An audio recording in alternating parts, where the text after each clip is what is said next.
right. Well, hey, folks, we're back for our third episode looking at Saugatuck alumni that ran track and field and cross country for us and checking in with them, seeing we're there. And today we have a guest I'm really excited about, Mr. Jacob VanderRoest. He was the #1 student in his class when he was at Saugatuck. He went to Michigan State and then Hope College, where he had a 4.0. And his next fall, I believe, he's starting a doctoral program at Colorado State in chemistry. I'm really excited for him, and I'm really excited to talk to him about his experiences as a Saugatuck track and field athlete, and also just his experiences in general. Jacob, how are you? I'm doing well. Ever since you texted me about this last week, I've been really looking forward to it. Wrote some notes down, so I'm very excited to share my experience. So you came to Saugatuck as a freshman, and you came from South Haven, correct? Mm-hmm. Yep. Why? Yeah, no, that's a really good question. So, looking back at my kind of short 22 life so far, there are major pivots that have occurred, and the first major pivot was transferring to Saugatuck in between the middle school to high school stage. And so it was a while ago, but I remember one of the defining factors was I just didn't find a really good sense of community where I was at South Haven. I was just kind of bouncing around friend groups and different groups of people. And at least for my experience, this wasn't the most constructive or positive from my perspective. My mom was driving me to the gym to go work out one time, and I was kind of expressing these concerns. And she said, like, well, why don't you just transfer schools? And at the time, that was the most unheard of option. That just seemed ridiculous because I've been up in South Haven, always gone to South Haven. The idea of transferring somewhere new was so alien of an idea. We, met with Dr. Travis and talked about Saugatuck, made a little trip up there and ended up switching. And I remember when my mom said, like, the paperwork is done, we are going to Saugatuck. It wasn't this euphoric, like, woohoo, like, awesome. It was just kind of like, well, we have made a decision and we're going to see how this decision goes. And so that was kind of the setting the stage to just this completely new environment and just going into it thinking, well, I have no expectations for this. We're just going to see how this goes. I know that in middle school you'd run cross country, but when you came to Saugatuck, you ended up playing soccer, right? Yep. And I'm assuming you grew up kind of doing both soccer and cross.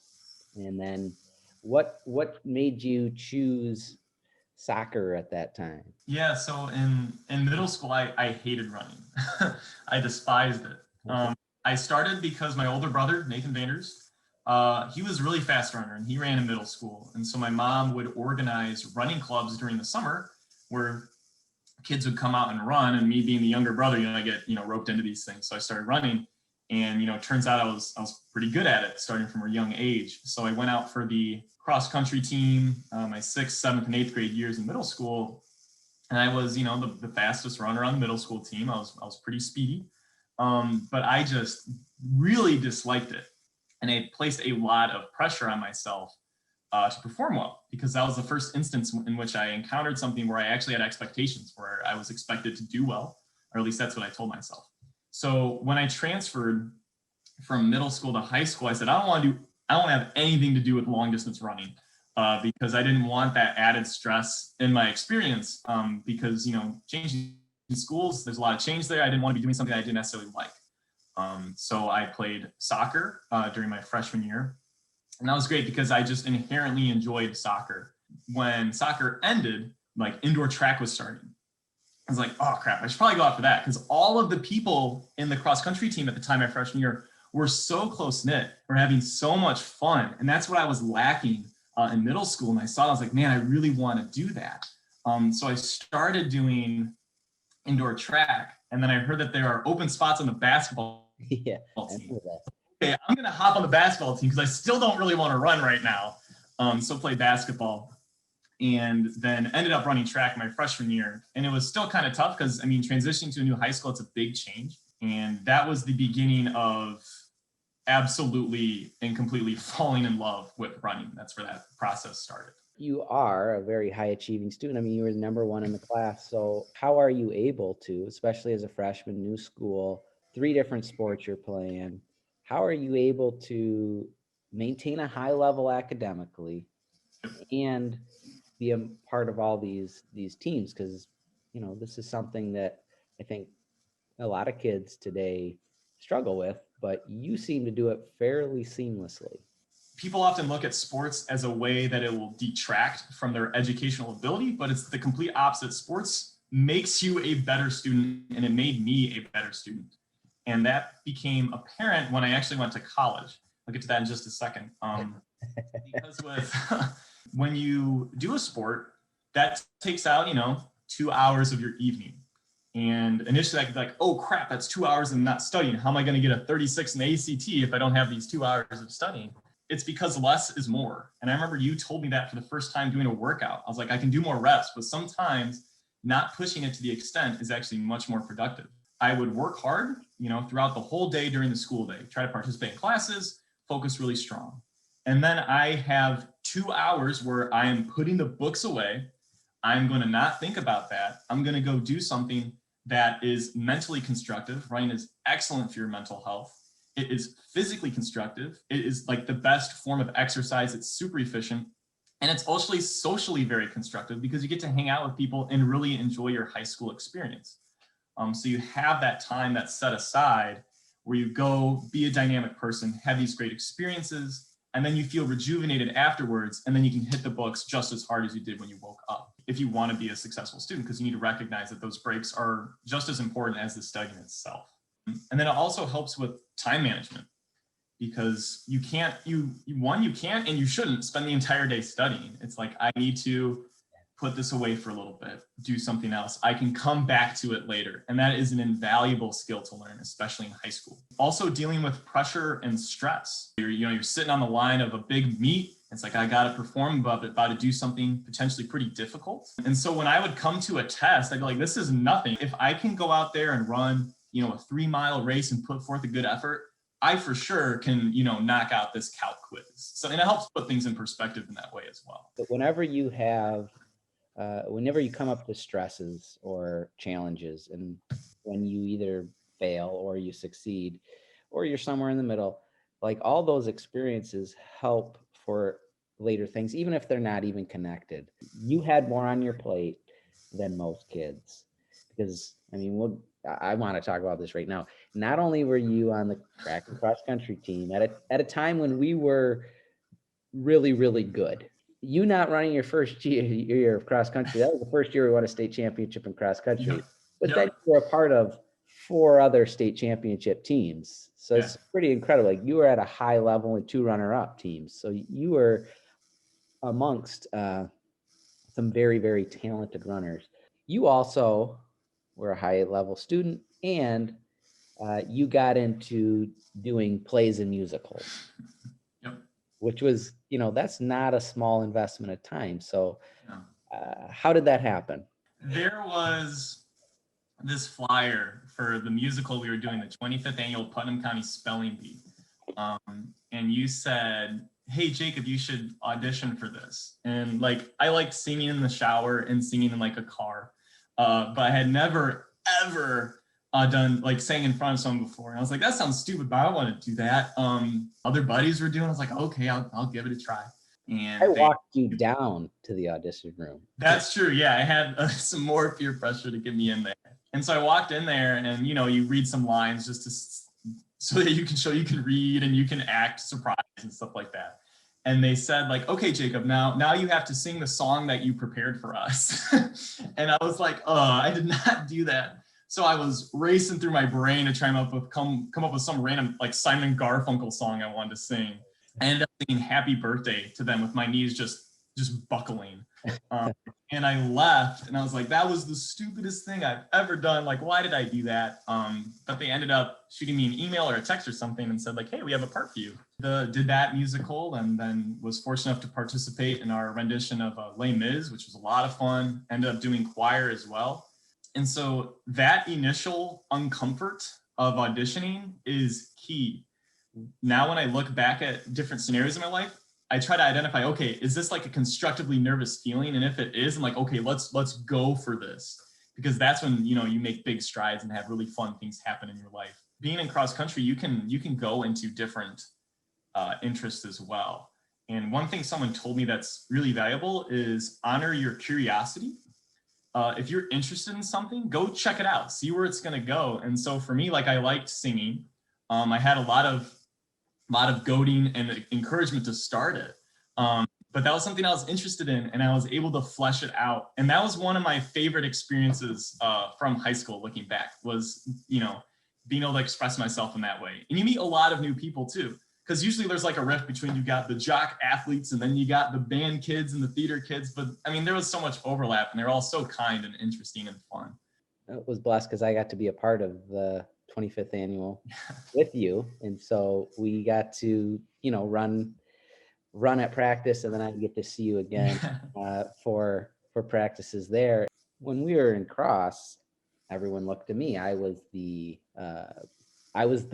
quote unquote leader, director, and I got to go there and I got to be more like a peer, and that was really fun. I got to watch you work and prepare. Like, you get to know somebody when you run miles with them, for sure. But getting to see you in that environment, just the way you got ready for things, and the way you dealt with stress. And I mean, you did steal the show. You were the best part of that show.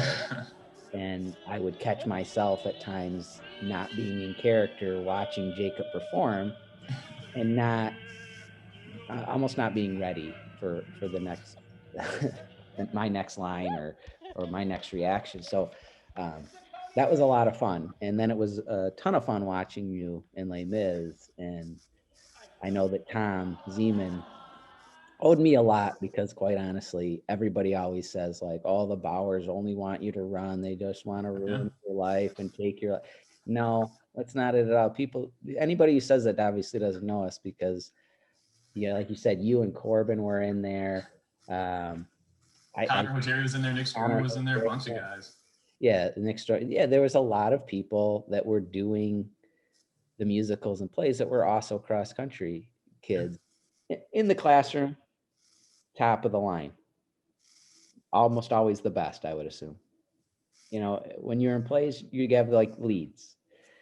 But in track and cross country, you were kind of middle of the pack. How did you deal with that? Was that something you struggled with, or did you just embrace your role? Yeah, so initially it was a constructive ego check. It's like, hey, like maybe you're a smart dude in the classroom, like great. Maybe you can kind of sing on a stage, but on the cross country course, like you're kind of getting your butt whooped by these people. And initially it was kind of frustrating, because it's nice to be super fast and to stand out.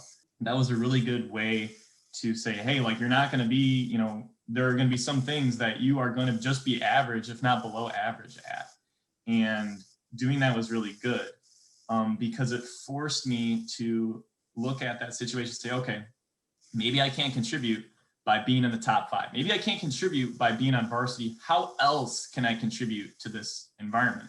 And the great thing about cross country though is, so I teetered around like the 9th to 7th fastest spot. So kind of on the bridge of varsity. If I'm pushing myself, that's going to cause the 7th and 8th man to start pushing themselves. Because, it's just a constructive competition.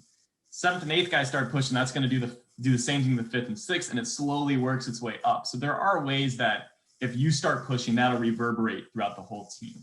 The other role I really saw myself fitting was being a positive example in the classroom, and just showing that, hey, you can run cross country, you can put a lot of work towards it, but you can also, you'll have plenty of time to work on your studies and make sure you are getting done what you need to do with the books.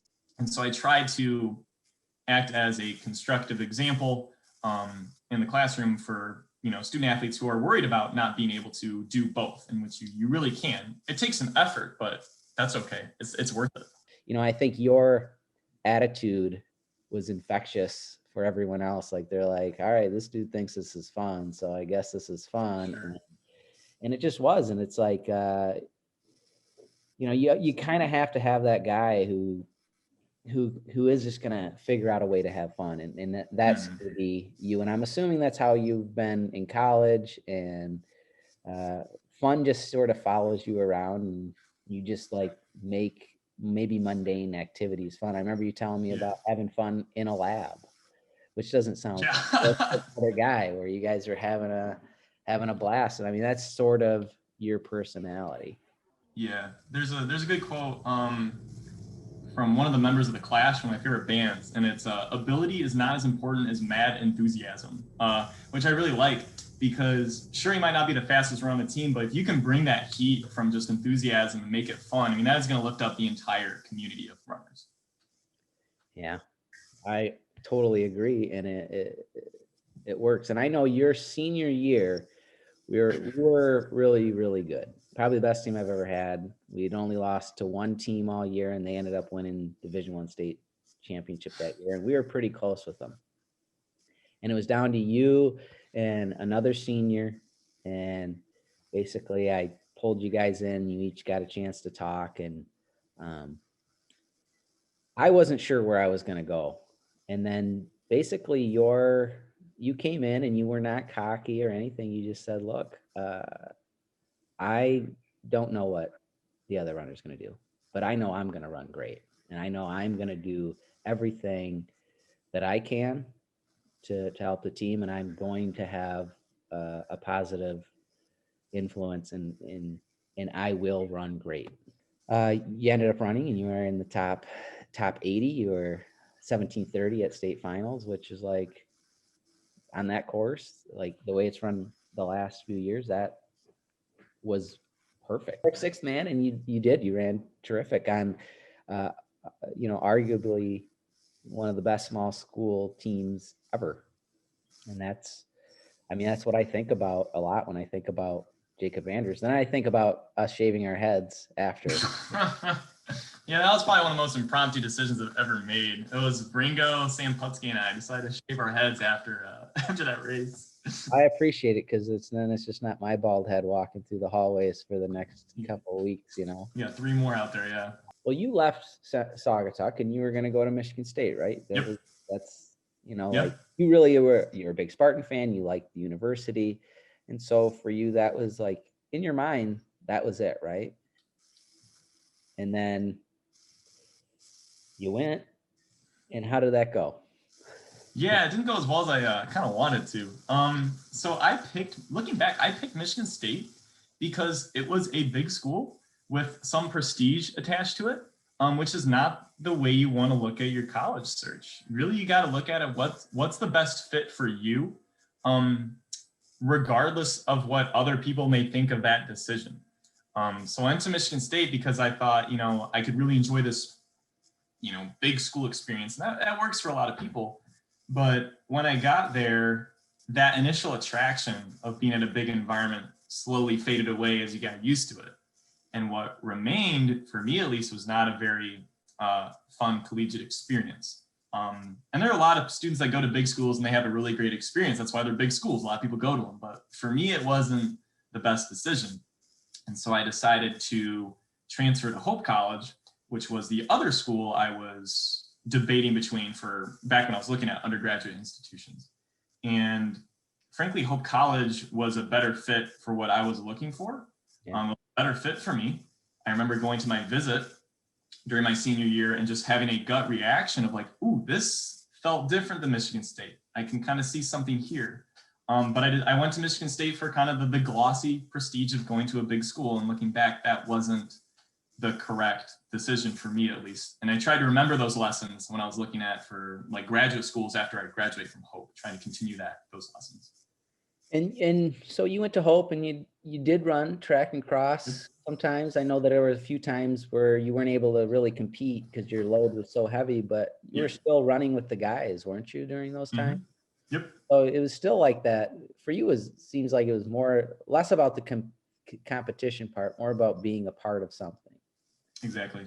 And so similar to high school, like at 4 o'clock every single day, got to put the chemistry textbooks away and go out and run with people and have fun and meet new people. And that's what was so helpful through that experience. And that was another thing that was fun about going to Hope College. I mean, it's a small liberal arts school. It's D3 athletics. So the pressure isn't huge. You go out there, you put some work in, but you meet a lot of fun people. And it was really like a social aspect for me.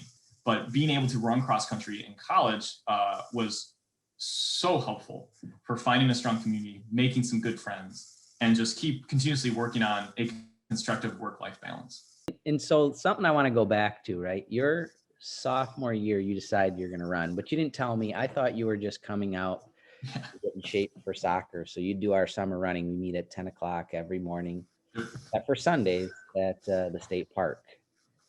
And I didn't know where you lived. I mean, I didn't quite get it. And I knew you'd come on a moped every day. And you were driving from South Haven to the state park, which was how long? That was an hour on a moped.